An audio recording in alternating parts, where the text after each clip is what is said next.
ابی بن کعب کہتے یا رسول اللہ میں آپ پر درود شریف پڑھتا ہوں، میں دل کرتا ہے یا رسول اللہ میں آپ پر ایک حصہ درود شریف پڑھوں، باقی عبادت کرو۔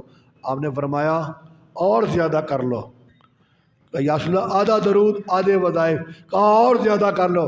میں 3 حصے درود 1 حصے وظائف، نماز نہیں چھڑنی۔ لوگ پوچھتے ہیں ہمیں جو وظیفہ بتائیں، ہمارے کاروبار چل جائیں، ہماری بیماریاں دور ہو جائیں، ہمارا فلاں کام ہو جائے۔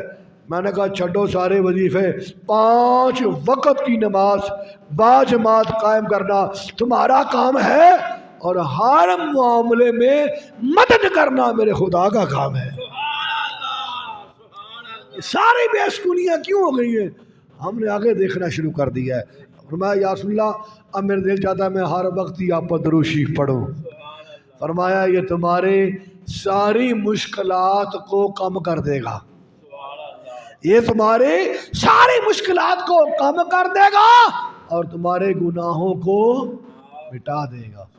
عزیزان محترم، احیاء العلوم میں امام غزالی رحمۃ اللہ تعالیٰ نے 2 بندوں کی موت کا ذکر کیا ہے، ایک بڑا بادشاہ متکبر بادشاہ اس کا، اور ایک بندہ مومن جو نماز پڑھنے والا آپ کی طرح ہماری طرح اس کا ذکر کیا ہے۔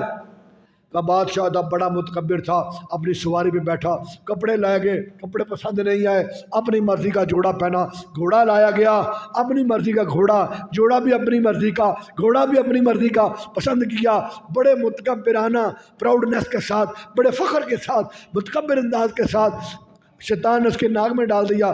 بہت بڑا جابر آدمی ہے، بڑی عصمت کا مالک ہے، وہ بڑا متکبر ہو کر گھوڑے پہ بیٹھا، عوام راستے میں کھڑی سی، کس طرف نے دیکھا ہٹو پچو کی آوازیں آ رہی تھی، اتنے میں ایک ادھیڑ عمر سا آدمی اس نے آ کر لگام پکڑی، کہا بادشاہ میں تمہارے ساتھ بات کرنا چاہتا ہوں۔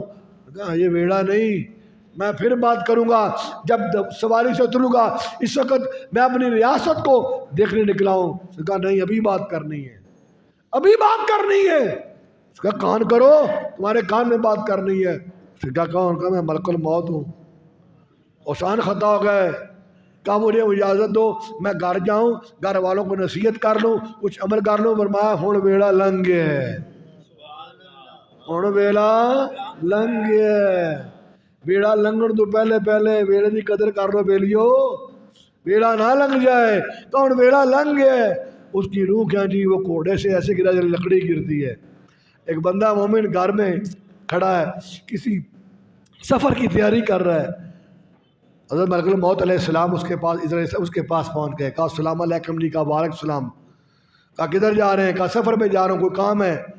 کہا آپ کون ہیں؟ کہا میں ملک الموت ہوں، اسرائیل علیہ السلام ہوں، آپ کی روح قبض کرنے آیا ہوں۔ کہا اتنی دیر لگا دی تو نے، اور میں تو تیرا انتظار کر رہا تھا کب تو آئے اور میرے رب سے میری ملاقات کرائے، میرے رب کو مجھے دیدار کرائے، نیک آدمی کی کب آئے اور مجھے دیدار کروائے۔ کہا اچھا، کہا اور کوئی حکم ہے؟ آپ کو کوئی اختیار ہے؟ کہا جی آپ جیسے مرنا چاہیں، آپ جیسے مرنا چاہیں۔ کہا پھر میں اس طرح کرتا ہوں، مجھے کوئی آپ کو اختیار ہے تو حکم کریں۔ کہا جی آپ کو مجھے اختیار ہے کہ جیسے آپ مرنا چاہیں ویسے ہی۔ میں بھی اس طرح ہے کہ اے اسرائیل میں وضو کرتا ہوں، وضو کرنے کے بعد میں 2 رکعت نماز پڑھتا ہوں، جب میں سجدے میں جاؤں ادھر سر سجدے میں ہو ادھر رب کا دیدار ہو جائے۔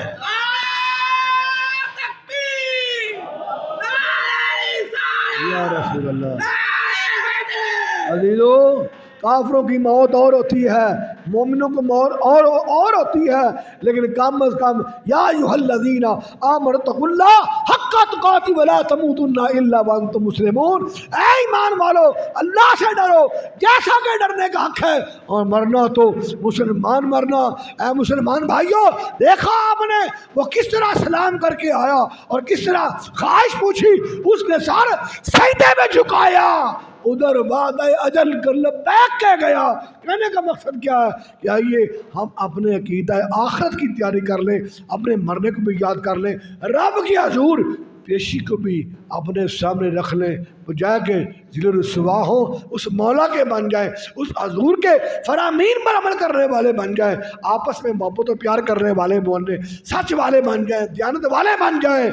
عزیزان محترم حضور کے دین پر پیرا دینے والا بن جائے، ختم نبوت پر پیرا دینے والے بن جائے، انشاءاللہ یہ دنیا بھی سنور جائے گی۔